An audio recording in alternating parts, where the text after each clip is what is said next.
Bablu voice के प्यारे दोस्तों, अस्सलाम वालेकुम। मुअज़्ज़ज़ सामीन ग्राम, एक शीशे से भरा हुआ ट्रक दूसरे ट्रक से टकरा गया। बेचारे का सारा शीशा टूट गया।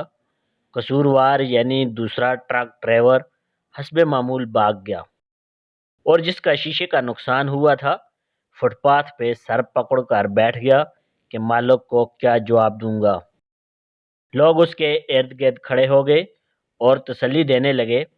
इतने में एक बुजुर्ग आगे बढ़े और 100 रुपये उसके हाथ पर रखते हुए कहने लगे, बेटा, इससे नुकसान तो पूरा नहीं होगा, लेकिन रख लो। बुजुर्ग की देखा देखी बाकी लोगों ने भी उसके हाथ 100-50 के नोट रखने शुरू कर दिए। थोड़ी ही देर में शीशे की कीमत पूरी हो गई। उसने सबका शुक्रिया अदा किया तो एक शख्स बोला, भाई, शुक्रिया उन बुजुर्ग का अदा करो जिन्होंने हमें ये राह दिखाई और खुद चुपके से चल दिए। ड्राइवर बोला, उनका शुक्रिया तो मैं फैक्ट्री पहुंचकर अदा कर दूंगा, वही तो मेरे मालिक हैं।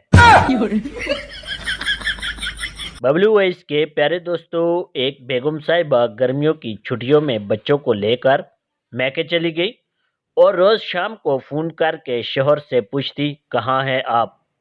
वो साहब जवाब देते, घर पर हूँ। मैंने कौन सी दूसरी के पास जाना है।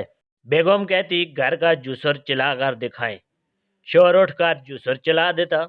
घर घर घर। एक शाम बेगम साहिबा बगैर बताए घर वापस आ गईं। दरवाजे पर ताला लगा था। पड़ोसन से पूछा, ये कब निकलते हैं, कब आते हैं, कुछ पता है। पड़ोसन ने कहा, रोज सुबह जूसर लेकर निकलते हैं, कब आते हैं ये नहीं पता।